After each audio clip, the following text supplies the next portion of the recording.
Hey, what's up guys, welcome back to the channel. So in this video we're going to talk about my 1 year progress in personal finance. But before we go into that, if you are new to the channel, my name is Dred and I post personal finance and dividend investing videos, and currently I am documenting my journey in paying off my student loans. So if you're interested in seeing how everything unfolds, or you just want to show your support, then subscribe to the channel and like this video because that helps me out already.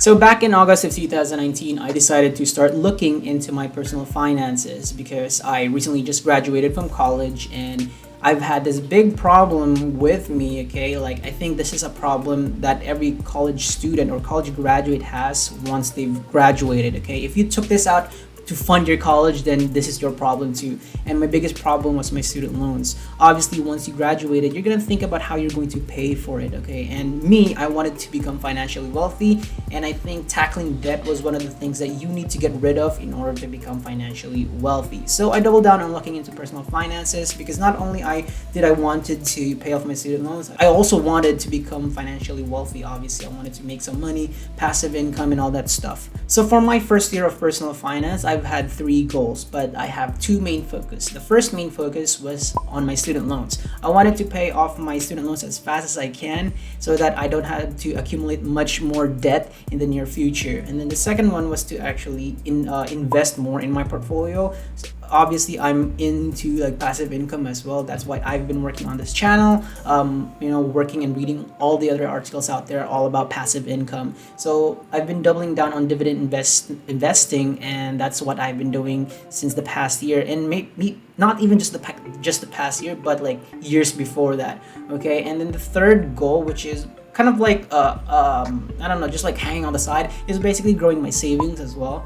Okay, and I'm just going to lay everything all out, but first we're gonna go to student loans. All right, so for my student loans, when I started getting serious on this one, I graduated with around $20,000 left in my account. Basically, that was the debt amount that I've had just graduating. Okay, when I first started, I believe it was around 29,000, I believe, and like throughout my college years, I only paid like just like $1,000. That's not a good practice. Okay? And since I've started looking into my personal finances, I wanted to cut as much cost as I can so that all the savings that I get from that can be funneled into my student loans.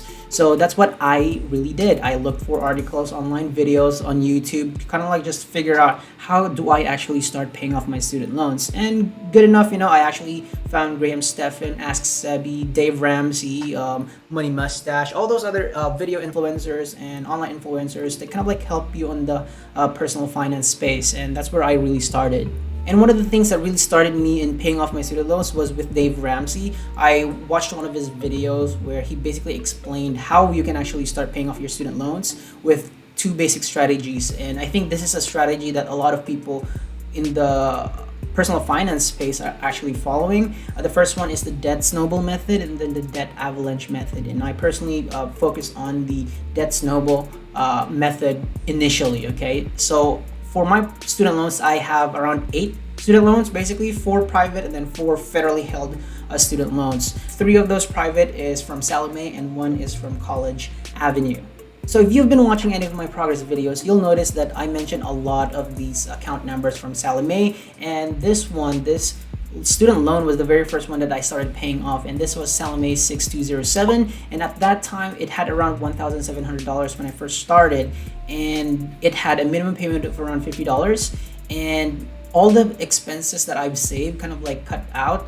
I used all those savings and funneled them towards this first student loan, and basically I was paying around $250 to $300 in extra payments. So on top of the $50, basically I was making around $350 in payments on average, okay? And then I kept paying that student loan off from August, and then on January 2020, I pretty much finally paid that off with an extra payment of I think around $300, I believe. And yeah, it was pretty much insane because I was so excited in just finishing this off that I found that much amount of money just paying it off early. Okay, so it took me around 5 months, I believe, of paying it straight, laser focused, saving and all that stuff, just to pay this first amount. I was rejoicing inside, because like this was a very good achievement, a very big achievement on my part. Basically, my first achievement as an adult, basically paying off debt, my very first debt with Sallie Mae. But anyway, that's it for the first student loan. So for the second student loan that I have, which is Salome 4245, at the time of February 2020, I had around 3,300 on that student loan. So that is around 2.5 times bigger than my first loan amount, which is insane. Okay, but I made sure that everything that I pretty much used to pay for my first loan, I used that one on the second loan. So I wanted to make around $400 in payment. So like around what, like $50 in extra pay, minimum monthly, and then $350 in extra payments. Okay, and I kept doing it and I kept doing that. Okay, until I believe around May, I started to kind of like switch my strategy to a weekly repayment strategy because I wanted to just see the numbers dwindle faster. Okay, so I switched to a weekly instead of a monthly payment, and because of that, I really saw the amount reduce like significantly. Okay, and then aside from that, I was actually saving a lot more interest because I was paying off it on a weekly basis instead of a monthly basis. Okay, and because of that, I saw the monthly minimum payment required dwindle down, actually, like from 60 to 54 and then to 50. And because of that, just because of that, like that small change in the amount, that kept me going. Okay, kept me going, that you know what, this is actually working so well, then let's keep on doing this one.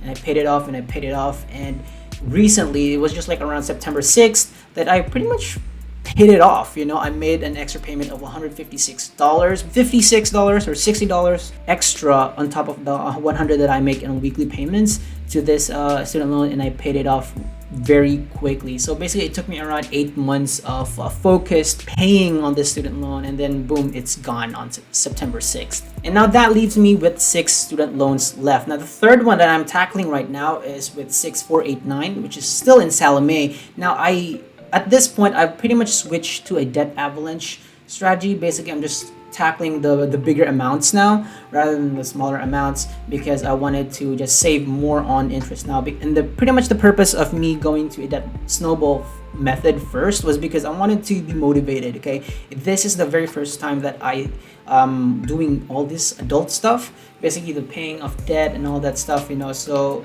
this is all new to me, so I wanted to make sure that I am more doing this on a consistent basis rather than just like, you know, go all in and then after that a couple of months and I'm gone, you know. Like I wanted to be consistent on all these things, so that's why I switched. And now I'm tackling this third Salome student loan, which was at the time before I actually switched to it, it was around 6,100, which was pretty big. Okay, so I'm guessing it would take me around like 52 weeks, like almost a year, to actually pay it off. I pretty much explained this one on my previous video, so you can go watch that and you'll see how I've pretty much amortized the payments that I'm doing for that student loan. Now for the other 5 student loans that I have, one is with College Avenue and the 4 ones with Federal, which is with Edfinancial actually. For College Avenue, I still have around $3,200 there, and from a monthly payment of around $60 in monthly minimums, I switched it up to doing it on a weekly basis, and I think I'm paying like $15 per week. So on average, that's basically $60. And if there are months that are, you know, 5 weeks, then I'm paying $75, which is totally fine for me because I feel like my income has pretty much like normalized again. Back in when the COVID pandemic started, I saw my income actually dip a little bit, and then it was a roller coaster ride for me. A lot of decisions that I've been making right now has been influenced by those factors. And since my income has sort of normalized, I've been kind of like more aggressive in keeping my routine in paying this off on a consistent basis. So now I'm more aggressive doing weekly strategies instead of doing monthlies. And for my federal student loans, I still have around 11,000 on that one. I mean, I'm kind of happy that I actually went down from 12,000 to 11,000. So that's a big achievement for me as of the moment. I'm not focusing on the federal student loans right now because they have very low interest rates, and then there is still the CARES Act. Okay, so payments or kind of like the interest accrual for that one has been suspended until the end of 2020. So I can, you know, pretty much just focus on the private ones, which has like bigger interest rates. So that's what I've been focusing on right now. And at the start of this journey, I'm around 27,400. It's basically 28,000, like I said earlier. But as of today, as of this recording, I'm around 20,830. So that basically translates to almost $6,570 in payments made to my student loans. So kudos to me. I've done all those payments throughout the year. So it's been one crazy ride for me in paying off my student loans. Now on towards my next goal, which is my investment portfolio. Now, to be honest, I haven't done much justice to my investment portfolios. Basically, I've been very lazy with it.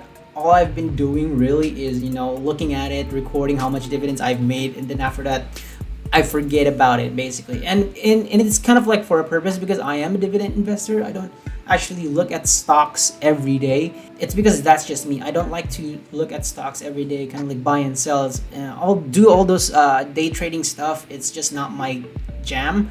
That's why I've been pretty lazy with my investment portfolio. But when I first started this journey, I believe I was around $5,200 for my portfolio. Now, these aren't exact numbers because I can't remember anymore how much I've had. I'm just gonna round it up to like $5,200. You can actually watch my very first video on my portfolio, kind of like my overview for that one. And it kind of says there it's like around $5,200. Yeah, it was around $5,200, and from like August 2019 to the end of August 2020, I've made around $382.57 in dividends. So that is quite a lot still, but it's not as impressive as like other people. And besides, my portfolio isn't really that big. But as of the last time I actually looked at my portfolio, it was around $5,434. So if you kind of like see the growth there, it's like around 4.5% growth. And of course, it's not that big of a growth, really, 4.5%. A lot of people have been growing like almost 10%, but that's just me. I'm pretty lazy right now with my investment portfolio, but soon enough I will be more focused on it because my debts are actually dwindling right now, and more of that savings that I actually get from paying off my student loans is actually going towards my savings and my investment portfolio. So you can expect probably in the next coming months I'll be focusing more on my investment portfolio so that I can keep on growing it and get more dividends in return, right? But anyway, for my investment portfolio, I've been focusing on TD Ameritrade and Webull as my platforms. I used to have Acorns, Stash. I did have Robinhood installed, but I didn't actually use it. I had those and then I just let them go because I really didn't need those anymore, because those were like pretty much beginner apps to kind of like help you get back into or get started in investing. And I really don't need them anymore, right? I want it to be a little bit more hands-on, just so that I can see more data on my side. Now for my portfolio positions, it didn't really change that much, but there are some things that are constant. Okay, so I have PCI, Apple, Stag, and Apple, not Apple stock like the Apple Tech, but APLE, which is REIT. Okay, I have that one. I have O Realty Income. I have GNL, and then Good. And since then, I've sold like CLM, SCHD. I'm looking at the list here. VPU, VOO by December 2019. And then since then, I've added like AT&T, AGNC, NRZ, Land, and SCHH. Okay, that's like a mouthful. I'll be adding more as I see fit throughout the next year, just so that I can hedge my risk, especially with this pandemic right now. We really don't know when the stock market is actually gonna stabilize again. We are still kind of like in this panic mode, fear induced kind of like moves, like I guess, I don't know, for lack of a better term. People are still on that type of mindset. We don't know when this thing's going to end. But anyway, as a long-term investor, I'm more focused on actually growing my assets so that they can produce more assets in the future. Okay, so that's what I've been really focused more towards. I'm not really sweating out this thing. And personally, I don't think you should be afraid of this one, because the stock market always runs on a cycle.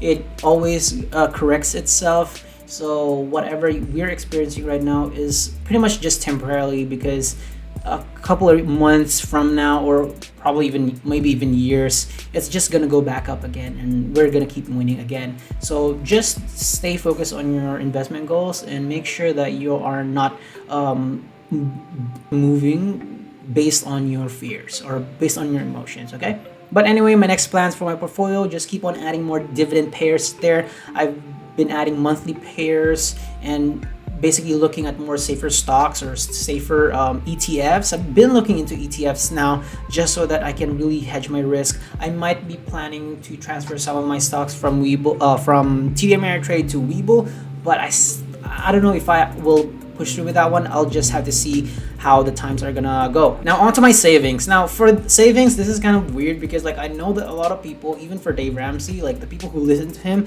in his baby steps, they tell you to like always start with your saving. And I think that's actually a legitimate move. Like I think experts say that you gotta have like at least 6 months of expenses. And for me, it's kind of like different because my situation's not common. It's not the common one, okay? Because I'm still living with my parents. I don't have any rent to pay for the food. I actually contribute here and there. So my food expenses are very low. Okay, as for like discretionary spending, I don't really spend that much. I don't really go out that much. The only time I go out is with my friends on like a monthly basis, I think. So my expenses are really, really low. The biggest expense that I have is only on my student loans. So if I were to calculate everything, I'm spending around like I believe $600 to $700 in student loans, and then if we multiply that one by what 6, that's like around 4,200. Oh, 4,200. Yeah, 4,200. At first, I decided to kind of like, hey, you know what? I'll put my goal for savings as 4,500. But I kind of decided, you know what? Let's just go for 6,000, so that it's kind of like a round number there. I like the zeros part, so yeah. So I just decided to go with $6,000 as my savings goals. And then as of today, I'm around a sixth of the way there. So I'm like around $1,100 in savings. So that's pretty much it for the 3 main goals in my first year of personal finance. And for the next year, I'm still gonna keep on doing this. I'm gonna obviously keep on paying my student loans. I'm also gonna keep on investing again back into my investment portfolio so that I can see it grow over time and see more dividends get paid out to me. And then for my savings as well, I'm gonna keep on contributing it. I believe before I only contribute like around $50 per month, but now I've kind of like decided to ramp it up to $100 because we'll never know when the bad times are actually going to go again. Who knows, like I said earlier, who knows when this pandemic is going to end, this global crisis is going to end, and who knows, that it might actually get even worse. So it's better to just like save up now rather than later. So that's what I'm doing. Just keep on saving, just keep on investing, and just keep on paying my debt so that all my wealth can be transferred from kind of like a negative net worth to kind of like a positive as well. So with a year of personal finance kind of like experience, there's obviously going to be some lessons throughout those times, and I want to share them with you. First lesson I want to share with you is always keep track of your expenses. Do a monthly tracker or something like that. Just something that you can see and kind of like measure your expenses for the month, how much income you're actually making, so that you can see how much money is left at the end of the month. It's key that you see this number so that you are aware where your money is going. If you don't know where your money is going, then obviously you won't know how to actually fix the problem. And now the second lesson that I want to share with you is to focus on one financial goal at a time. Now I know I have like many goals listed. If you actually see my blog, in my About Me, I actually listed like what my goals are. It's in there, but you can actually see the order in which I want to achieve them. Okay, so I wanted to make sure that I pay off my student loans first, and that's what my priority is right now, to pay off my student loans. Whatever extra that I get, I pretty much put it on my other financial goals. They're just there so that I'm already starting, even though I'm not really starting. It's just like I'm preparing for the time that I really focus on them. Because here's the thing, I believe that money is influenced by time. The more money and time you actually spend on one financial goal, it drastically affects your next financial goal. So if you pay debt faster right now, the more money you can actually invest or save, and that money can actually grow faster and accumulate more money over time. So the third lesson I want to share with you is read personal finance articles, watch videos, everything that has something to do with personal finance or investing, anything about money. I suggest that you actually keep on improving yourself with them. Times are always changing, and we don't know if things are still gonna work today, work tomorrow, work in the future. It's always good to keep your knowledge, up to date. And the more principles that you learn about money, about spending, about investing, the more you'll be better off in the future. Wherever time is going to put you, wherever you are as well. As long as you learn the principles of money, then you are good. Now, the fourth and final lesson that I want to share with you is time is of the essence, okay? I think this has been one of the key factors of me getting thrust into this space. It's because I feel like even though I'm still young, I'm like 25, but I feel like if I don't put the time and the effort in starting now, I don't think I'm going to have a better future. That's just my thinking, and it's a good thinking for me as well, because it's motivating me to keep pushing through and be fearful for my future. And because of my fear for the future, I'm being very careful and very aggressive right now, so that I can set myself up for a good future. Okay, so that's my thing. Like I said earlier, money is correlated with time. The longer you have no assets, basically, then the longer you produce no assets. Okay, and because of that, you make less over time. And the inverse is actually true. If you start now, start building assets that generate more assets, then the more assets you'll be making over time. So that's pretty much it for today. I hope you kind of learned something here on my journey, my 1 year progress into personal finance. And I actually want to learn about your journey as well. So comment down below what things you actually related with me, with my journey. What things can you actually suggest for me? Maybe I can learn from you, and maybe you can learn from me as well. And I'd love to kind of support you on your journey as well. So that's pretty much it. Please subscribe to the channel, hit the notification bell so you can get updated whenever I post new videos. I post on a weekly basis. I try my best to post on a weekly basis because I want to be consistent as well. I'm trying to make sure that this channel is growing. And also follow me on Instagram. We can chat there. It's at Daily Dread.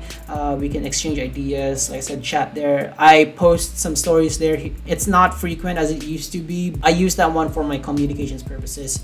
But yeah, so check me out on Instagram at Daily Dread. Subscribe here to the channel. Like the video. Share this video as well to any of your friends who might need some motivation to actually start their personal finance journey as well.